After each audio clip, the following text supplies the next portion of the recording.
Very good morning, viewers. I'm Julius Chen coming live from Lira City. This morning we are looking at the prevalence of sickle cell in Uganda and in the Lango sub-region in particular. And according to a report from Ministry of Health, Aleppo district in northern Uganda is having the highest prevalence of sickle cell at about 23.9% against the national prevalence, which is about 13.3. And this morning, I'm privileged to host Mr. Ray Odur, who has been an advocate for this disease, those who are suffering, especially the children who suffer from this disease, and including adults. Yes. Ray, good morning. Good morning. You're welcome. Our viewers. Thank you. My name is Daniel Roy Odur, and I work for Catherine Field Sickle Cell Support Initiative. And we are here in Lira City, especially Lango sub-region. We are working towards making sure that this particular region, the prevalence of sickle cell disease comes down. Like he has made mention of, the Lango sub-region has the highest prevalence of sickle cell, especially Aleppo district with a prevalence of close to about 23.8%, way much more higher than the national prevalence of about 13.3%. Annually in Uganda, we give birth to close to about 25,000 babies. It's also very unfortunate to note that we lose 80% of these babies off before they reach their 5th birthday.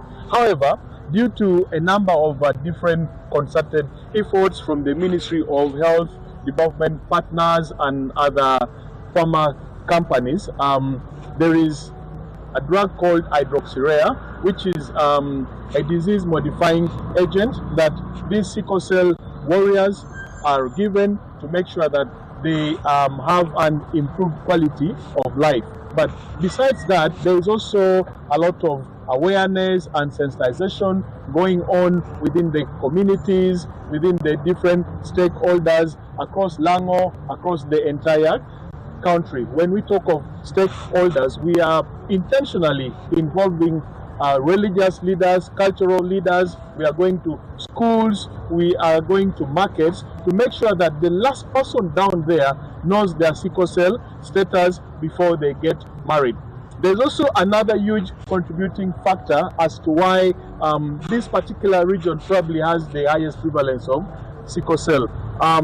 There are areas which have higher prevalence of malaria, and way back in about 1912, if we go back by history, there was a genetical mutation that occurred as the world were trying to combat malaria. There was a genetical mutation, and remember, sickle cell is a genetical blood disorder that occurs, for example, when father and mother are both carriers or having traits of sickle cell. That's when they give birth to a sickle cell warrior. We call them warriors because of the different episodes of pain that they do go through. Thus, we are terming them warriors. As you take us through this, the campaign which you are conducting, how much have you done as an organization?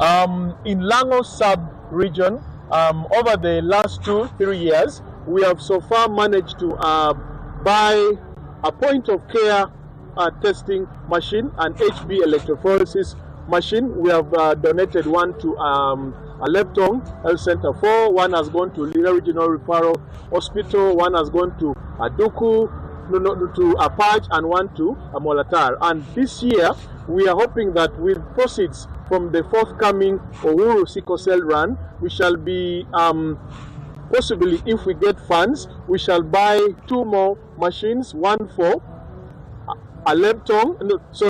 one for Dokolo and the other one for Aduku Health Center 4. All this is to help us improve on diagnosis in this region of Lango. But also, we shall also have the first ever Lango Regional Sickle Cell Stakeholder Summit that will bring together all the stakeholders within Lango sub-region, the LC5, the DHOs, the cows, development partners. And I'm glad to note that with support from partners like Baylor, we are hoping that this particular event will bring together these stakeholders, and people will discuss challenges, progress, and way forward. What we are pushing for is mandatory testing. Can we have the members of parliament commit that we shall have a law that enables our people, one, not only having an HIV test. Thank you so much for your time, Mr. Ray.